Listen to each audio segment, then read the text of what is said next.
be willing to go along with that. Anyway, thank you for your time. Thank you. Thank you. So we've heard about three different topics, and we may hear about more. No, you're going to hear about the same thing this gentleman talked about. My name is Judy Hatch. My husband and I own Shady Grove Mobile Home Park, and I'm going to tell you how we took care of the sewer and water problem and the rent control problem. August of 2007, the people in my park were paying $420 a month. That was after I got a $3,800 bill, sewer and water bill from the city of Ukiah.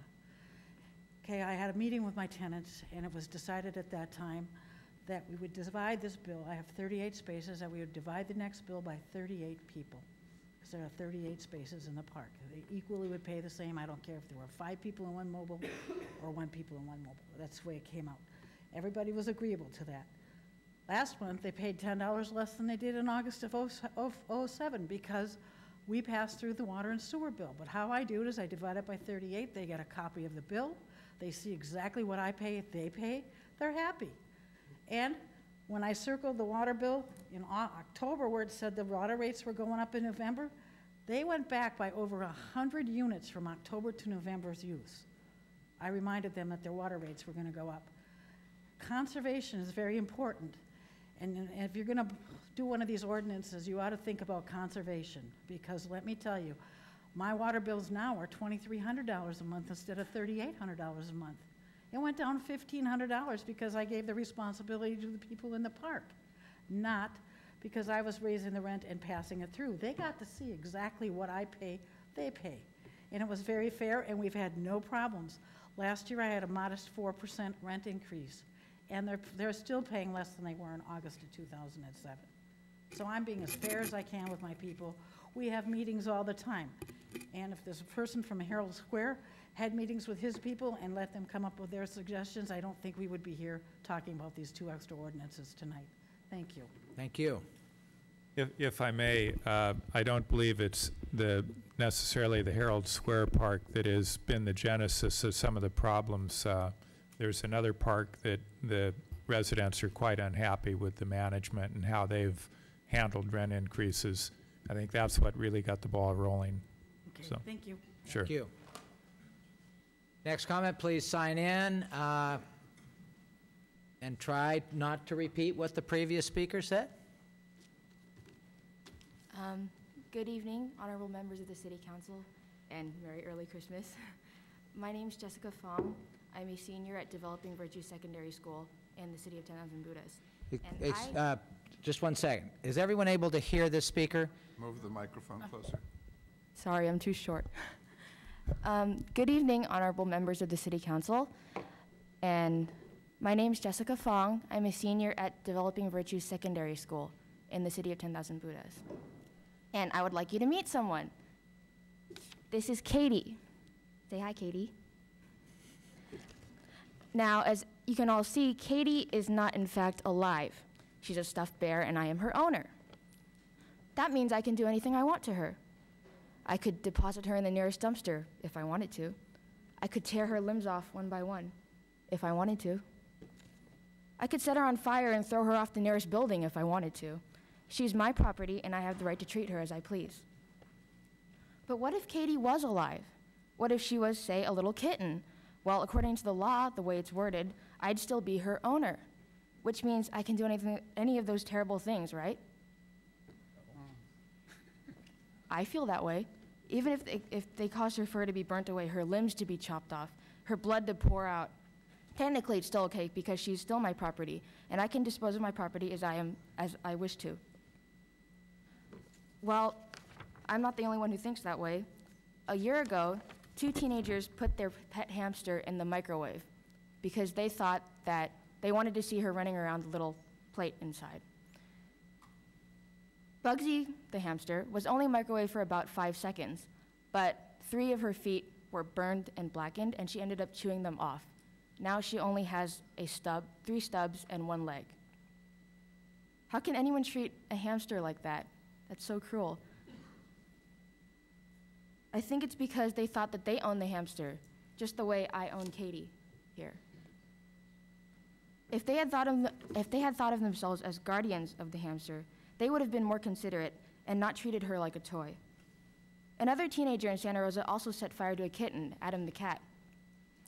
But fortunately, the kitten recovered after much treatment. In our school, we've learned about how we are guardians and not owners of our animals. And I think that changing the terms that we use can change people's attitudes if it's done on a wide enough scale. So please help save Katie and other cute animals out there. Thank you. Thank you very much. Next speaker, please. Good evening, honorable city council members. My name is Radhika Misri, and I'm a pro for people to be a guardian and not an owner of animals. Not only do animals deserve more respect, responsibility, and compassion from their guardians, but to be protected and treated more than just an object that can be disposed of without reason. What makes animals lower than humans? In the famous book, Pudd'nhead Wilson, by Mark Twain, it is quoted that if you pick up a starving dog and make him prosperous, he will not bite you. This is a principal difference between a dog and a man. This is just one example that displays the true loyalty of a dog compared to that of a human. I am not here tonight to tell you all that humans should have the same right that humans have, but just to recognize that these animals are living beings and therefore should be treated like ones and not disrespected or brutally harmed. In the city of 10,000 Buddhas, where my school is located, the environment is diverse with many animals, such as peacocks and deer. The community treats these peacocks and animals, all different kinds, with respect and compassion, just like any other animal. I believe that we should take the initiative and proper responsibility to treat all animals with the same care and kindness they deserve. So please be a guardian angel to these animals. Thank you. Just a point of clarification here. Just in case people walked in at the last moment or turned in at the last moment, some people might get the impression that we're being accused of mistreating animals as a city staff. What is being suggested is a wording change in our ordinance relating to animals and pet ownership, from the word ownership to the word guardian, and that is a suggestion for a potential ordinance change. Thank you very much. Thank you. Sorry for the misunderstanding.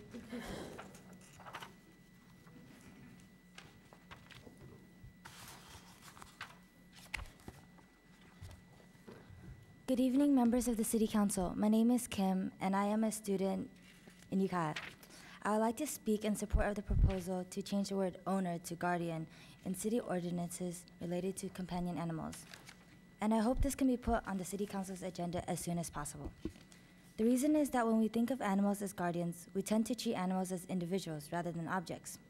We will not be able to abuse or mistreat animals because as guardians, we need to consider their best interests and their needs. They will be more like our friends whom we protect and take care of.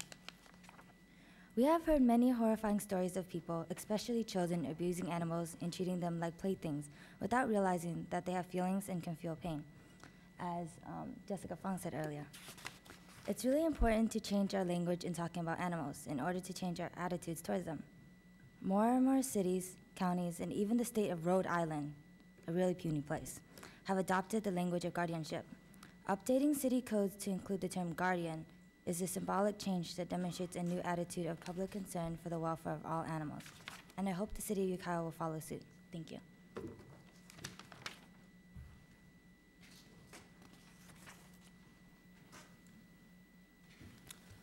Good evening, Mayor Baldwin,